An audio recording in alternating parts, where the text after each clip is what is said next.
Hey, what is going on? So in this video, we are going to be getting creative with Jiu-Jitsu.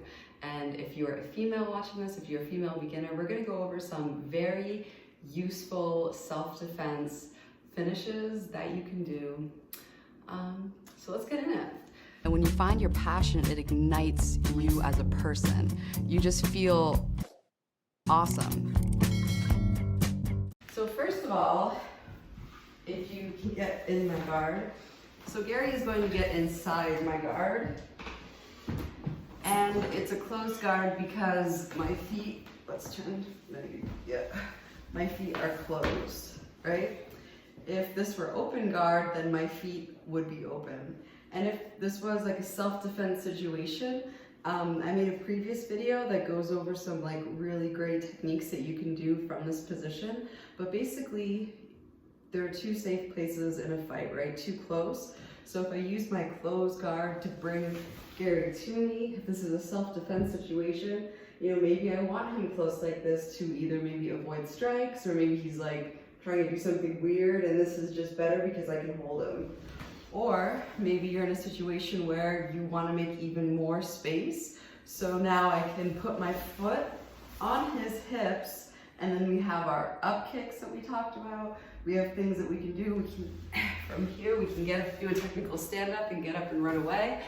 But for this instance, we're gonna talk about the situation where you just want to put the person to sleep because you don't want to risk the escape, or maybe there's just a situation, you know, there's just some times in life where it's better just to put somebody to sleep. And the nice thing about this, the techniques that I'm going to show, is especially if you put them on clean, meaning if you are just applying pressure to the carotid arteries, there's no trachea involved. So this is a very like humane and peaceful way to subdue anybody trying to attack you, and you're able to get away. So first, what we are going to talk about is Gary's going to put on his jacket. Because I find when I show this in a gi, sometimes it's tough, especially for a beginner, to translate a gi type material or like wearing a gi top to clothing. But when we wear a gi, it's just a tool that we can use to choke each other and do all these submissions without having to keep on purchasing clothing. So basically, if you are being attacked by somebody, you know, with a jacket on, this could be a collared shirt, this could be a sweatshirt, basically anything where there is material going around the neck that you can use that will be stiff, not stiff, but like strong enough to hold and won't rip, right? That's what we're going for here. And there's a trick, well, let's just get it. So if you have somebody between your legs and, you know, let's say they're wearing a jacket or something, that a collar that you can grab onto, and they're here, what you can do,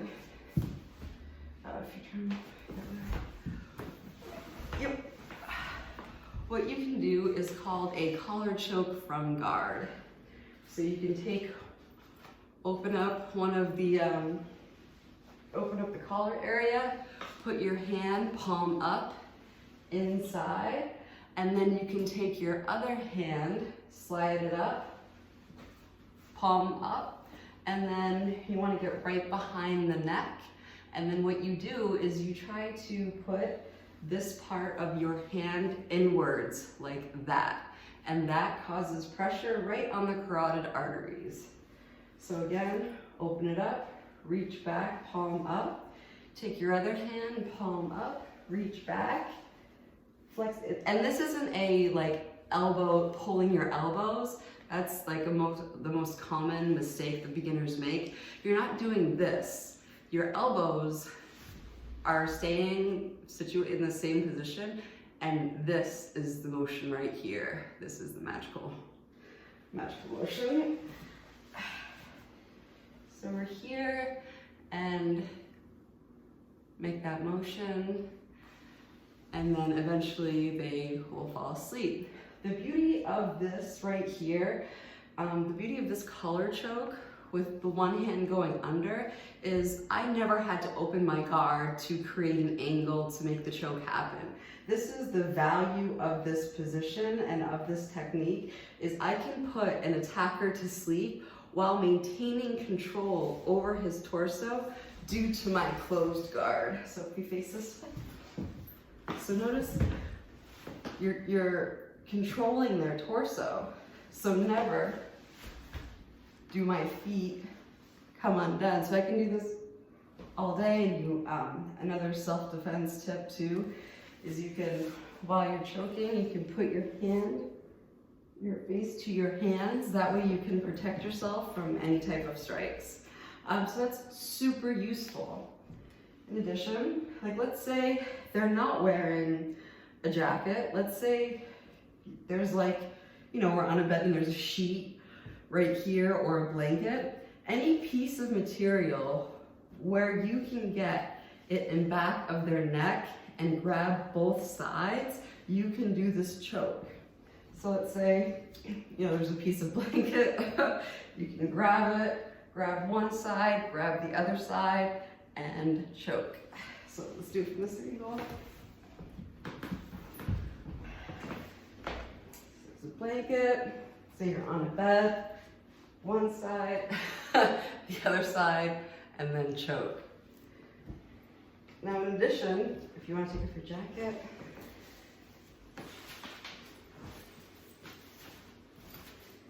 in addition, let's say it's the summertime, right? Let's say it's the summertime and let's say they're only wearing a t-shirt. What you can do is you can gather up the shirt from the back. That way you have enough material to grab, and that's a strong, because you bunched the material, you've made the material stronger, that strip of material. Now, the other technique that I just showed you, that was from a closed guard. With this over technique, I am going to have to open my guard for a second in order to get the angle. So from here, I open my guard in order to get the angle to grab palm facing down to then come in and close my guard. So before, this technique, if you remember, was palm up, and then choke. This technique is palm up, open the guard, make the angle to go through their ear, grab the fabric, and then choke. So we'll do it one more time. Let's do it from a different angle.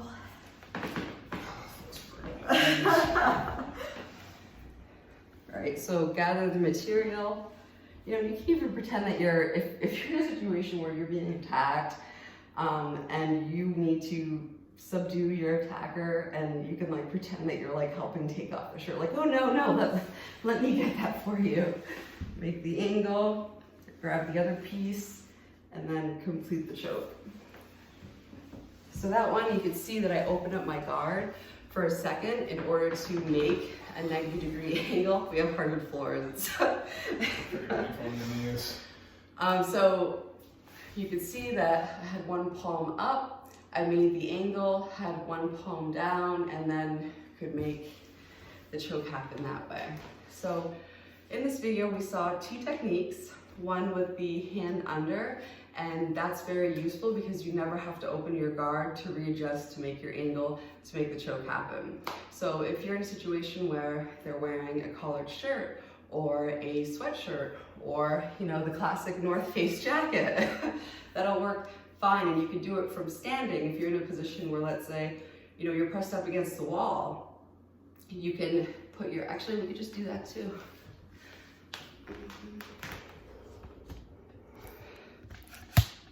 Let me readjust you so you can have a good angle of this.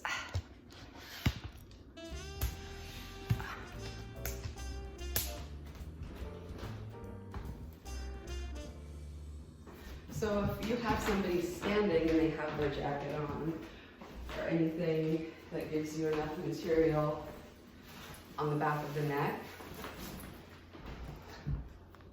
so just do upward.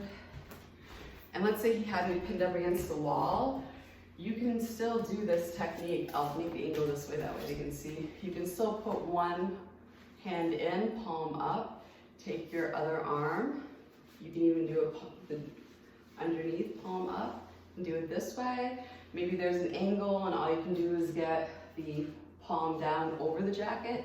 You can do it that way. So as long as you remember the first hand palm in, and then you can go under palm up, or you can go over palm down. And if he's wearing any type of material around his neck that you can grab onto that's sturdy enough that won't rip, then you have yourselves a choke. And the beauty of this is once you choke somebody and they're unconscious, there's 100% chance that you can get away because they're unconscious. If you rely on strikes, then you're taking a chance onto whether or not your strikes will work, and if they have high enough pain tolerance to be deferred. But of course, anything that you do in order to fight is great. But the beauty of a choke is that it doesn't leave any marks, and you know that when somebody is unconscious, then you have a 100% chance of getting away. So yeah. So the first technique was a collar choke from closed guard with one hand under, and then we had the hand over collar choke where I reached from the back. And then you can also do that not only from the guard position, but you can also do that from standing. You can do that from anywhere where you are in front of them and they have material or a blanket or anything that you can grab to do the choke. So yeah, thank you so much for watching, and if you go to your first jiu-jitsu class, you will definitely learn this. This is like one bread and butter technique. The meat and potatoes, this is a move that's, it's classic jiu-jitsu, and it works very good for women because it's from the closed guard position, which is a position that if you're a woman and you want to be knowledgeable in self-defense, it's very useful to know your attacks from closed guard. That way, keep yourself safe, right? Till next time, bye.